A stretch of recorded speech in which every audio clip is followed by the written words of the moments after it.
Hosted by you/Shujan Godark. For background, I, 24M, live a very different life than the majority of my family. I didn't graduate high school but got a GED and started working as a welder and hunting guide. The rest of my family is pretty successful. For instance, my father is a lawyer, my mom used to be an RN, my brothers own companies, and my sister married a lawyer.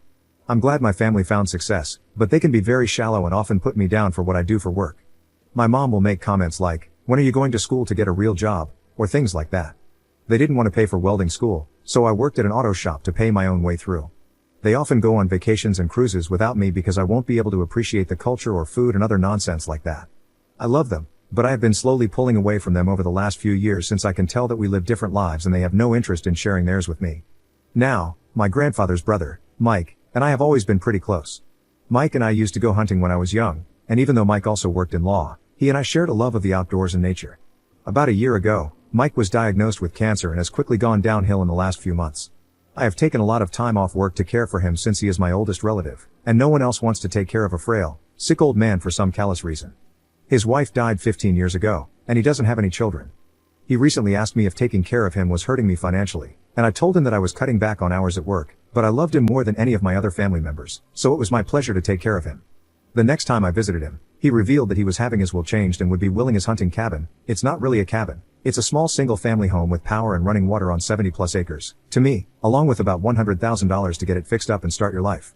He wants the rest of his estate to be liquidated and donated to different causes he was passionate about. Mike is actively dying now. He asked to be taken out of hospice so he can die at home with his dog, who will also be coming with me when he passes away. In his own home, my family was talking about how much money Mike has and how, when he dies, they want to convert his hunting cabin into a summer vacation home and fund a big memorial trip to Europe on his dime since we are his last remaining family, and they expect the majority of his wealth to be divided among us. They do not know that everything is being donated and that I am getting the house and some of his money. I know that if and when they find out about what Mike has so graciously done for me, they will tear me down and curse his name.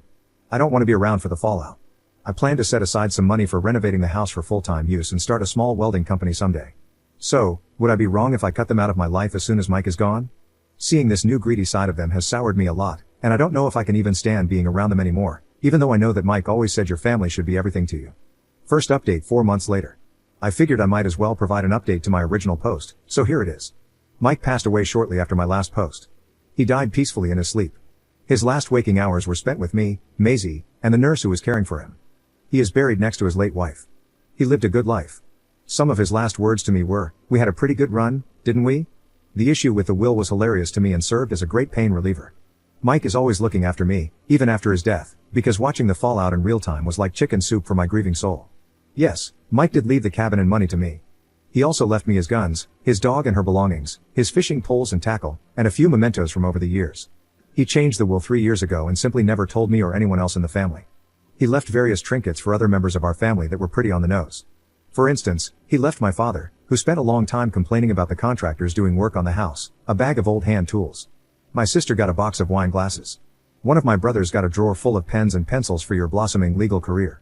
He also gave all of us some money for a round of beer in his honor. Watching everyone go from fake sadness to excitement, to horror and disgust was quite the trip. My mom kicked the pot of flowers outside the office so hard that she tipped it over. My father just stared out the window in silence for a really long time. My oldest brother held it together until we made it home, then started screaming and swearing about getting an effing box of pencils as a thank you for being part of his life. I have been moved from the disappointment son list to the crap list.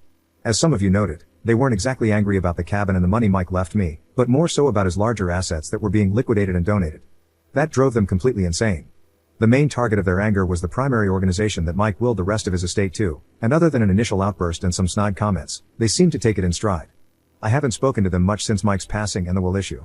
There are still matters that need to be worked out, and I was told it could take up to a year. The cabin has been locked up, and I've set up some cameras and a gate alarm. I'm moving in slowly, alternating between here and my apartment until my lease is up. It's definitely dated, and I'm currently working through renovations and repairs. Because my phone number is tied to my work, I didn't want to change it, so I opted to block everyone except my mother, in case something really bad happened. After a few days of her complaining and questioning why Mike left me something so nice, she quieted down. Last week, my mom began calling and texting me, claiming it was an emergency. I spoke with her on the phone, and, unsurprisingly, it was not an emergency. They want me to donate the cabin and land to my sister since she's thinking about starting a family and wants to raise her future children holistically. I told my mom that my sister and her husband have a double income and a lovely house in a completely different state from me, and if they wanted to move to the country, they were fully capable of doing so. However, I would not be giving them my land. She then suggested they buy it from me for $200,000, which is far, far less than it is worth. I said no. I got everything from being called a selfish prick to threats that if I don't support my sister's dreams of raising her kids in the countryside, I'll be dead to her.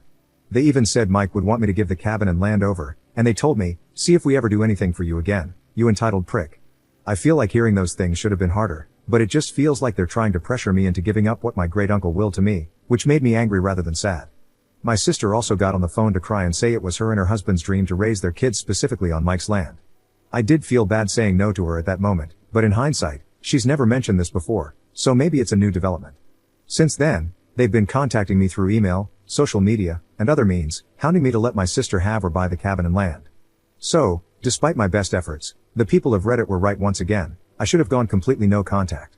I've deleted my social media accounts, and since I've moved job locations, they don't know where I am currently working. However, they do know where my house is.